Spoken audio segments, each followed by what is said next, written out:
Estamos recebendo Luzimar Colares, jornalista, apresentadora.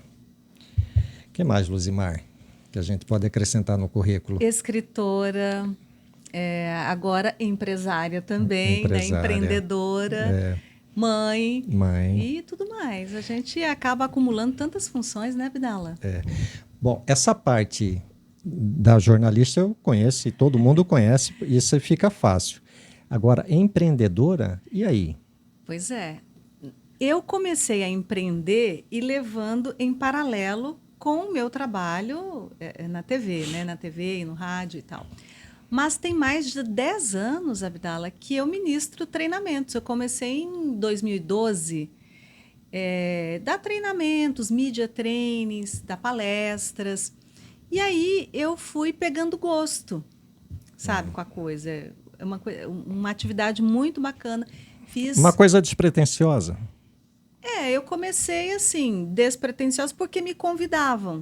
E aí eu fui criando conteúdo e fui fazendo muitas pesquisas também, fazendo cursos para me especializar, imersões de comunicação. Eu acabei de concluir mais uma pós-graduação, a minha segunda, e eu fiz essa pós-graduação agora na PUC Minas em comunicação assertiva, influência e negociação, justamente para aprimorar aquilo que eu já vinha trabalhando nos meus treinamentos, né? Treinamentos, workshops, porque eu percebi, Abdala, que nós que somos da área de comunicação, às vezes a gente não percebe, mas muitas pessoas têm uma enorme dificuldade para se comunicar. E aí eu resolvi me especializar nisso. Ensinar as pessoas, ajudar. Na verdade, ensinar eu não sei se é o melhor verbo, mas ajudar as pessoas a descobrirem como se comunicar melhor. Eu não sei se eu estou errado, mas há alguns anos atrás, e isso tem muito tempo, eu sempre entendi que o jornalismo ele tem que trazer a informação de uma forma que a pessoa leia e ela entenda a mensagem sem buscar interpretar o que aquela mensagem quer dizer. Então, eu não sei se isso tem a ver com o que você está colocando, porque muitas vezes a gente percebe que numa coisa simples, diária, de troca de mensagens, de aplicativos, a gente percebe que muitas vezes você manda uma mensagem, a pessoa não consegue entender a mensagem do lado de lá. Há ruídos. Há uma comunicação que não é objetiva. Muitas vezes a gente tem conflitos por causa de uma mensagem que não foi entendida da forma que deveria ter sido entendida. Às vezes é por causa do jeito que a gente escreve, às vezes é da forma como a gente fala, às vezes é juntando tudo. A forma como você fala, mas também a forma como você age. A linguagem não verbal também comunica. E assim, no jornalismo de rádio, de TV, que você durante muito tempo também enfrentou e conheceu essa realidade, a gente sabe que o seu tom de voz comunica. A forma como você se dirige a alguém, a sua postura, a sua expressão facial, às vezes você não precisa dizer nada para falar que você não está confiando em alguém. Às vezes só uma expressão facial já entrega. Isso é comunicação. E quando eu comecei a vir para esse outro mundo de comunicação, que é o site de notícias, eu sempre entendi que a partir do momento que você traz um material, traz uma reportagem em vídeo, você consegue mostrar para quem está lendo aquela informação e vendo como que aquela pessoa está naquele momento. Porque muitas vezes, imaginando aqui, o governador estava irritado. Mas como que seria essa irritação? Qual o grau da irritação? Porque eu tenho uma percepção de que ele pode estar irritado, mas será que ele estava muito irritado, pouco irritado, ou ele de repente nem estava tão irritado, ele estava talvez sério, né? Mas o vídeo ele consegue transportar essa informação e o telespectador, o leitor ali, ele consegue ter essa capacidade de visualizar realmente o que está acontecendo. Exatamente. Luzimar Cuiabana? Rondonopolitana. Mas eu moro aqui desde criança, né? Então eu estudei aqui. Já ganhou o título de cidadão, não? Cidadã Cuiabana, não. Olha, vamos correr atrás disso aí.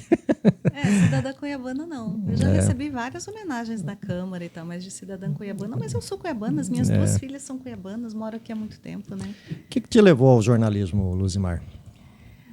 Eu sempre gostei dessa coisa da comunicação, de me expressar. Eu sempre me lembro, Abdala, quando eu era criança, sabe a escola assim que a professora falava, quem quer vir aqui na frente? Eu sempre levantava a mão. Eu sempre Gostava de aparecer. Gostava. Então, assim, eu sempre gostei de me comunicar, de conversar com todo mundo. E eu sempre gostei muito de ler e de escrever. Aí juntou tudo, ó. Gosta de ler, gosta de escrever, gosta de conversar, de interagir. Acho que não poderia ser outro curso, né? E aí eu entrei no curso de comunicação na UFMT e me encantei com essa questão de você ter a responsabilidade de levar informação para a sociedade, de você, muitas vezes, ser o porta-voz daquele cidadão que muitas vezes não tem voz. Então, assim, essa nossa missão de jornalista, ela é muito nobre, né, Abdala? Sim. E aí eu me encantei e na metade da faculdade eu já comecei a atuar na área e estou aí. Bom, se a gente pensar que lá atrás você gostava de aparecer, então para aparecer teria que ser um veículo de comunicação que tem imagem, né? Mas você sabe que o meu sonho, quando eu entrei na faculdade, não era fazer TV? Ah, é? Não, eu queria ser repórter de impresso. O meu sonho era ser repórter da Folha de São Paulo. O primeiro manual de redação que eu tive foi o manual de redação da Folha de São Paulo. Eu gostava muito da Folha, da forma como eles escreviam muito objetivamente, né? Sim. Então, o meu sonho, quando eu entrei na faculdade, era esse, era escrever para revista mas o sonho maior era ser repórter da Folha de São Paulo. Eu acabei indo parar na TV por acaso, porque fiquei sabendo que iam precisar de uma apresentadora na TV Centro-América, naquela época, quando eu era estudante. Aí eu falei, vou lá. Você lembra o ano? 94. 93, que eu fiquei... exatamente. Estava começando a faculdade. Nem metade da faculdade.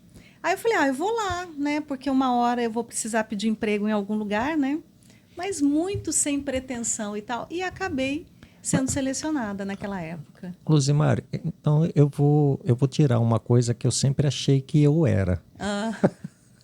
E agora, como vascaíno, cai bem talvez a situação. Mas eu soube que a TV Centro-América estava fazendo essa contratação de estágio.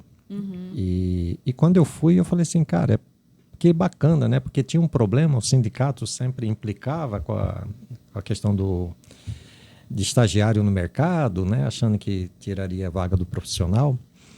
E a Centro-América fez naquela época. E eu fui contratado, eu e a Larissa. Fernandes? Larissa Fernandes. E eu sempre achei... profissional. Então, e eu sempre achei que nós dois fomos os primeiros. Então, não fomos. Mas eu não fui estagiária. Você não foi estagiária? Não, eu não fui eu nunca fui estagiária de jornalismo. Mas você não fazia faculdade? Fazia faculdade, mas eu fui contratada para ser apresentadora. Eu não tinha as funções de redação, nem de fazer produção, nem de nada, nem de reportagem. Eu só apresentava. Só chegava, eu sentava na bancada e pronto. Teoricamente, porque eu gostava de me envolver com as outras coisas. Mas não eram minhas funções. Mas eu gostava de...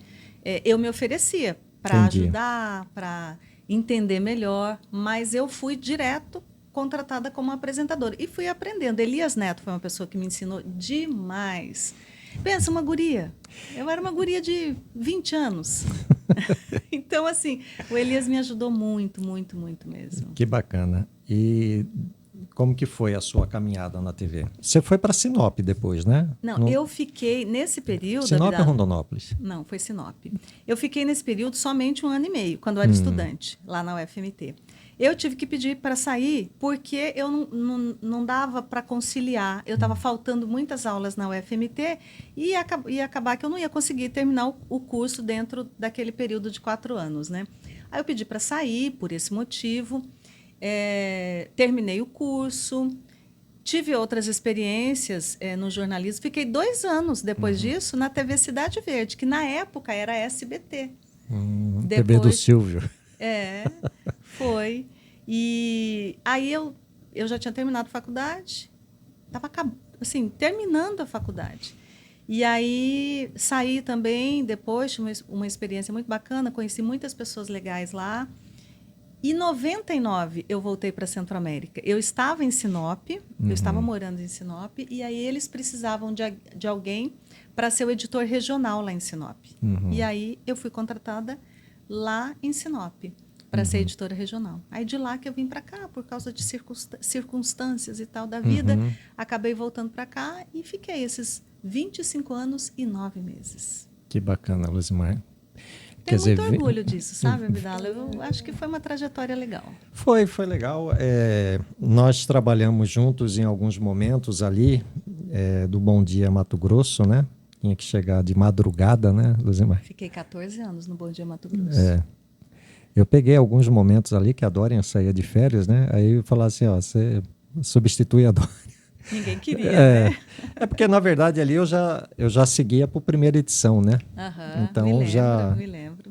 A gente já fazia essa parceria ali. Depois, a gente fez muita parceria no segunda edição, que eu tive um momento ali na TV que eu fiquei, depois eu saí e voltei. E quando eu voltei foi esse momento do segunda edição, que você já estava no segunda edição, né? Eu fiquei no segunda edição 1 ano, em 2002. E depois, em 2003, eu fui para o Bom Dia. Eu fiquei no Bom Dia de 2003 a 2017. E para o MT2, eu fui de 2018 até agora, 2025. Mas eu lembro que eu peguei você algumas vezes no segunda edição, peguei o Elias também no segunda edição. Eu não me lembro quem seria a outra pessoa ali que apresentou a segunda edição, mas eu lembro muito de você e do Elias. Não, eu peguei a Lídice mais no primeira edição. Eu fiquei um ano no primeira edição, 2001. Sim. Foi. Ali era com a Glenda, né? Glenda. E, Lulu, desses 25 anos e 9 meses, qual que foi a reportagem que te impactou? Que marcou você? A reportagem, tantas, né, Abdala? Mas eu te digo que, assim, talvez o momento que mais me marcou e que mais exigiu de mim foi durante a pandemia. A pandemia? Nossa, a pandemia me exigiu muito de mim, porque primeiro aquele começo que a gente não sabia o que era, né?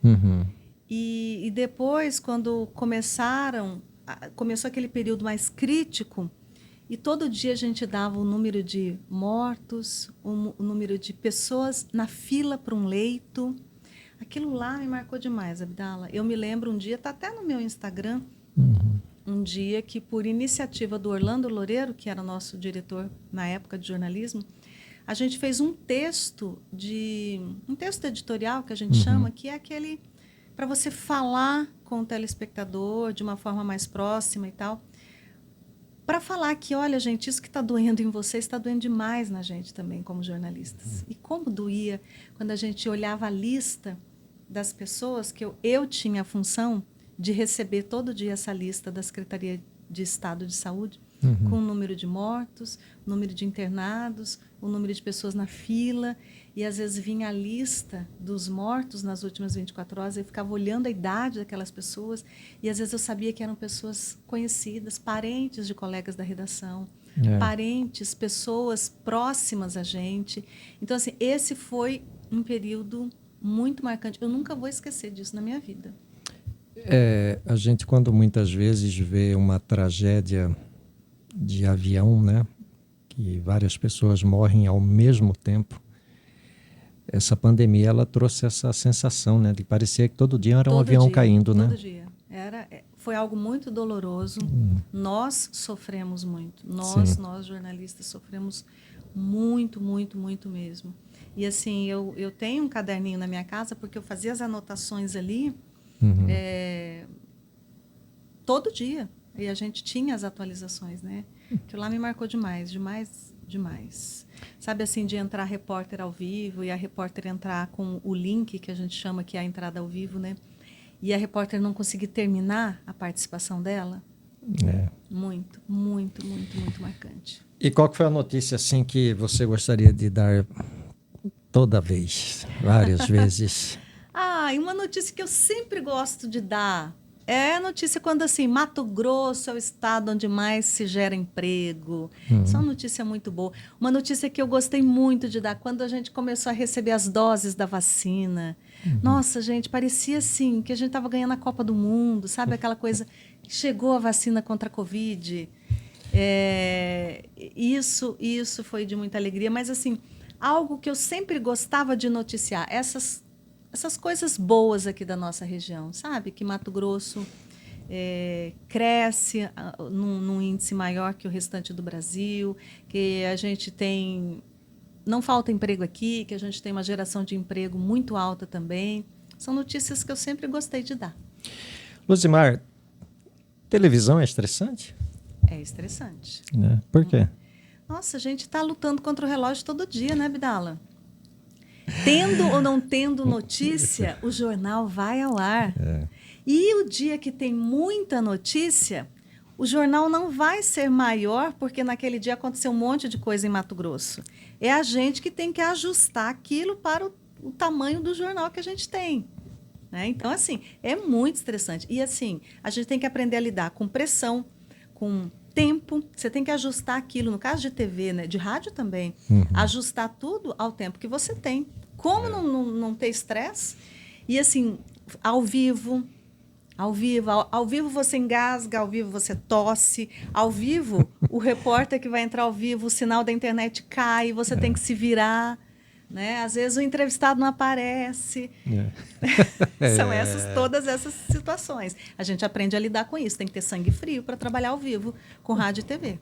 Luzimar, você tem mais de 30 anos no jornalismo. Somando tudo, dá isso mesmo. Mas você é uma pessoa nova, né? Eu me acho. Eu acho que eu vou... Eu sempre falo... 70 anos, eu acho que eu vou ser uma velhinha jovem. Eu sempre falo, eu estou com 33 de jornalismo, eu falo assim, mas eu sou novo, né? Que eu comecei cedo. Nós começamos cedo, né, Abdala? A gente começou muito cedo. Mas, Luzimar, de 30 anos atrás para o jornalismo de hoje, e aí? Mudou muita coisa, hein, Abdala? Eu acho que, assim, mudou muita coisa em termos de tecnologia. A gente não tinha celular para fazer consulta, não tinha Google, não tinha WhatsApp, era telefone, era agendinha de mão para você pegar e ligar para a fonte, né, para o entrevistado. A forma da gente fazer pesquisa era diferente, você tinha que, de fato, ir até a pessoa, ligar para a pessoa. A tecnologia ajudou muito. Definição de imagem, a tecnologia que a gente tem hoje que pode entrar... Nós estamos fazendo com celular. Essa aqui. Celular é uma mão na roda. Mas, Luzimar, esse 30 anos atrás, se a gente pegar 30 anos, vamos colocar assim, 30, vamos lá. Luzimar vai apresentar o Bom Dia Mato Grosso, vai apresentar ali a segunda edição. Aquelas pessoas, elas não sabem o que aconteceu em Mato Grosso e em Cuiabá. Tudo para ela ali naquele momento vai ser novidade. Hoje, fazer televisão, trazer uma informação que aconteceu de manhã, sendo que isso já está sendo replicado nas redes sociais, como que é isso? Então, a gente tem que ter esse diferencial, né? Porque, primeiro, a notícia que a gente vai dar, como você falou, muitas pessoas já viram pela internet. Então, o que a gente tem que trazer a mais em televisão para que as pessoas continuem assistindo televisão? Primeiro, uma plástica boa, um jornal bem feito, com aprofundamento das informações muito bem apuradas. Você tem que ter credibilidade, porque muitas vezes, principalmente, eu me lembro muito na questão da época da pandemia, né? A audiência de televisão que estava em alguns momentos com problema foi assim, níveis estratosféricos. Sim. Porque nos momentos de crise as pessoas vão o quê? Ligar no jornal, porque eles sabem que o jornalista é pago para apurar a notícia. Então, é função dele, né? A nossa função é essa. Então, essa responsabilidade de apurar, de ouvir todos os lados. Muitas vezes a internet, com essa gana da imediatismo, né? Imediatismo, a rapidez, a agilidade, você acaba mostrando fragmentos da notícia. E nem sempre você conta toda a história. Então, a gente tem essa função. Né? E outra coisa também, a TV hoje também está na internet. A pessoa não pôde assistir o jornal ali na hora, ele pode ir lá depois no streaming assistir. Né? Exatamente. Pode ir pegar na rede social da TV e assistir e saber a notícia. Então, assim, eu acho que a TV e o rádio também se adaptaram muito bem a essas mudanças das últimas décadas. Porque hoje você ouve rádio de qualquer lugar. Você ouve rádio no carro, no celular, enfim, onde você quiser, você ouve pela internet. E a televisão também evoluiu. Se não evoluísse, teria, né, perdido a sua importância. E eu acho que não perdeu. Luzimar, se a gente costuma ver muito isso, né? O jogador de futebol, quando está como que fala? Se aproximando de parar de jogar, aí a perguntinha que faz é assim, e aí, você se preparou para parar de jogar? O que você vai fazer? Luzimar, 25 anos e 9 meses na televisão e também, no final, aí no rádio também. Como que foi para você esses últimos momentos? Eu me preparei, Abdala, de uma forma assim. Primeiro que tem 3 anos que eu comecei a fazer essa minha preparação mental, psicológica, para fazer a minha transição de carreira. Por quê? Televisão e rádio são coisas que eu gosto muito, continuo gostando. Eu não saí da TV porque eu deixei de gostar, ou do rádio porque eu deixei de gostar, mas é porque eu queria experimentar coisas novas, porque eu queria experimentar rotinas novas. Sabe assim, ter feriado? Eu nem Tem aniversário, churrasco. Pois é. Eu vivi isso também, Lula. Então, eu queria fazer essas experimentações. Entendi. E então, assim, eu vim me preparando. Eu percebi também que, por exemplo, esse outro caminho que eu estou trilhando, né, escrevi um livro sobre comunicação, estou escrevendo o 2º livro, me aprofundei nos assuntos de comunicação. Eu percebi que também é um campo vasto e que também, para mim, é apaixonante. Eu não deixaria uma carreira na TV e no rádio por algo para me arriscar ou para começar do zero. Eu não estou começando do zero. Né? Então, eu já tinha começado esse caminho. Mas, assim, paixão por TV e rádio, eu continuo gostando de TV e rádio, eu vou continuar gostando de TV e rádio, mas também gostando dessas outras coisas que são agora a minha opção de trabalho. Luzimar Colares, agradeço imensamente sua vinda aqui no site Veja BMT. A gente está com quase 23 minutos aqui de bate-papo. Eu acho que teríamos que fazer uma série aqui para te ouvir durante esses 25 anos e 9 meses aí. Só de TV Centro-América, né? Porque tem mais alguns anos aí fora da TV. E agradecer a sua presença carinhosa aqui. Será sempre bem-vinda. Muito obrigada, Abdala. Um prazer estar aqui. Você que foi um grande parceiro de redação de TV, né? Durante parte desses meus 25 anos de TV Centro-América, você estava lá com a gente. Então, muito obrigada pelo convite. É uma honra poder fazer esse bate-papo sobre um pouco da minha trajetória.